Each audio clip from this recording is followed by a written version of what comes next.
आज मैं मुख्यतः एलर्जिक अस्थमा के बारे में बात करूंगा।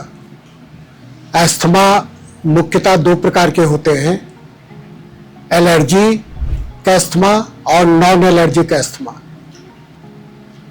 एलर्जिक अस्थमा हम तब कहते हैं जब अस्थमा कम उम्र में, मुख्यतः 30 वर्ष से कम की उम्र में होता है, परिवार में अस्थमा की हिस्ट्री होती है, जैसे उनके मरीज के पिता, माता, भाई, बहन, नाना, नानी, दादा, दादी में किसी को भी अगर अस्थमा या अन्य एलर्जिक जनिक बीमारियां जैसे अर्टिकेरिया, एलर्जिक राइनाइटिस आदि हो, और जब उनमें कोई कारण हो अस्थमा होने का और वे वर्ष में सीजनल वेरिएशन हो, अर्थात जब मौसम बदलता है तब उनमें अस्थमा के लक्षण परिलक्षित होते हैं।